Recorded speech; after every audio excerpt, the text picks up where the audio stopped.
हरिओम। आप सबका बहुत बहुत धन्यवाद मेरी इस यात्रा में, जहाँ मैं श्री रामचरितमानस को सरल भाषा में पढ़ रही हूँ और समझकर आपके साथ बांटने का प्रयास कर रही हूँ।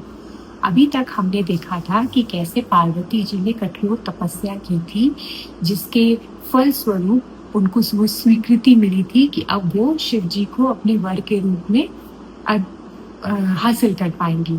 तो अब क्या होता है कि जब ये पता हो जाता है कि उनकी तपस्या पूर्ण हो गई है, तो शिव जी एक बार उनका टेस्ट करने के लिए सप्त ऋषियों को भेजते हैं उनके पास कि तुम जाओ और उनको थोड़ा सा उनके मन को भटकाओ कि वो मेरे साथ रह के उनको क्या मिलेगा। उनको एक बार उनकी परीक्षा लो कि क्या वो वास्तविक रूप से मुझे अपने पति के रूप में ग्रहण करना चाहती हैं, क्या उनमें वो काबिलियत है या नहीं।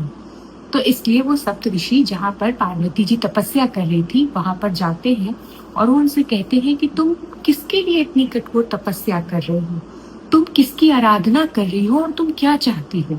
तो पार्वती जी ने उत्तर दिया कि यदि मैं आप लोगों को बता दूंगी कि मैं किसके लिए इतनी तपस्या करूं तो आप लोग हंसोगे। मेरे मन में ये हठ है कि मैं सदा शिव जी को पति रूप में पाऊं।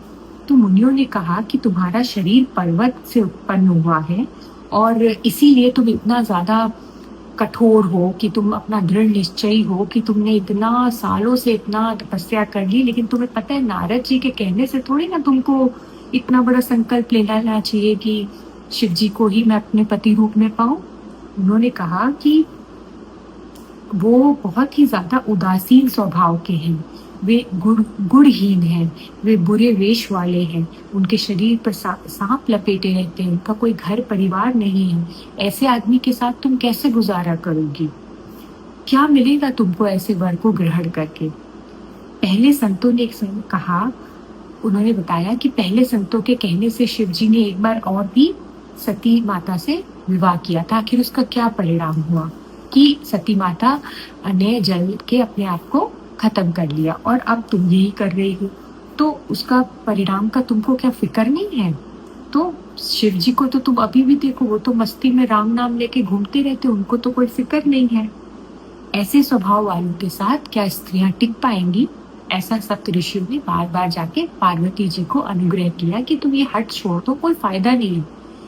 हम अब भी हमारा कहा मानो, हम तुम्हारे लिए सुंदर वर लेकर आएंगे, वह बहुत ही अच्छा, पवित्र, सुखदायक और सुशील होगा। ऐसा वर हम तुम्हारे लिए लेकर आएंगे। वह दोषों से रहित होगा, उसके अंदर सारे सद्गुण होंगे, वह लक्ष्मी का स्वामी होगा और वैकुंठपुरी का रहने वाला होगा। हम ऐसा वर ही तुम्हारे लिए चाहते हैं। यह सुनकर पार्वती जी फिर हंसकर बोली कि आपने सत्य ही कहा कि मेरा यह शरीर पर्वत से उत्पन्न हुआ है, इसलिए हट तो छूटेगा नहीं। शरीर भले ही छूट जाए, चाहे घर बसे या उजड़े, इसमें मैं नहीं डरती। जिनको गुरु के वचनों में विश्वास नहीं है, उसको सुख और शुद्धि स्वप्न में भी सुगम नहीं होती।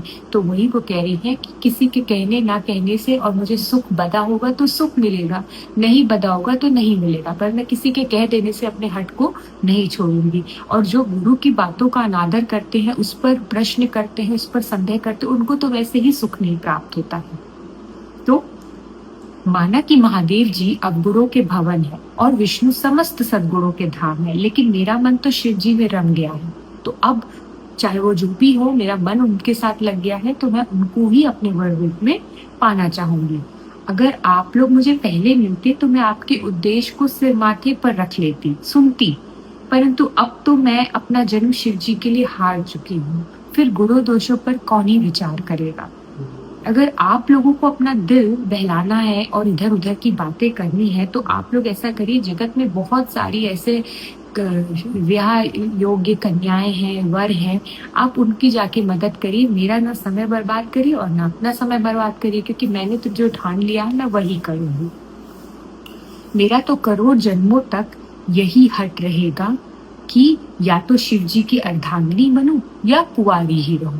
स्वयं शिव जी भी 100 बार आकर कहेंगे ना, तो भी मैं अपना हट नहीं छोड़ूंगी। शिव जी में पार्वती जी का ऐसा प्रेम देखकर ज्ञानी मुनि बोले, हे जगत जननी, हे भवानी, आपकी जय हो। आप माया हो और शिव जी भगवान हैं। आप दोनों समस्त जगत के माता पिता हो। ये कहकर सब पार्वती जी को शीश नवाकर वहां से चले गए और जाकर उन्होंने शिव जी को सारी कथा सुनाई कि कैसे उन्होंने उनके बारंबार अनुरोध करने पे, बार बार समझाने पर भी पार्वती जी ने टस से मस नहीं हुई। उन्होंने जो संकल्प लिया है वो उस पर टिकी रही। ये सुनकर पार्वती जी की निष्ठा को देखकर, उनकी लगन को देखकर शिव जी को पाने के लिए शिव जी प्रसन्न हुए और वह दोबारा मन स्थिर करके रघुनाथ जी का ध्यान करने लगे और सप्तऋषि अपने आश्रम चले गए। तो यहाँ तक हमने देखा कि कैसे एक बार और पार्वती जी की परीक्षा होती है। इतने सालों की तपस्या के बाद भी एक बार पार्वती जी को अवसर मिलता है कि तुम एक बार और सोच लो कि तुम शिव जी के साथ रहना चाहती हो या नहीं। लेकिन वो फिर भी अडिग रहती हैं कि मुझे शिव जी ही चाहिए और यहाँ पर वो अपना आखिरी जो चरण होता है परीक्षा का वो भी पार करती हैं। और कैसे अब अगले अध्याय में हम देखेंगे कि कैसे शिव जी की बारात सजी हुई माता पार्वती से ब्याह रचने के लिए जाती है, जिसमें सभी देवगण, सभी राक्षसगण, भूतगण सब सब सम्मिलित रहते हैं। तो वो वाला अध्याय अब हम कल समझेंगे और आशा करूंगी कि आप मेरे साथ कल भी जुड़ेंगे। प्रणाम।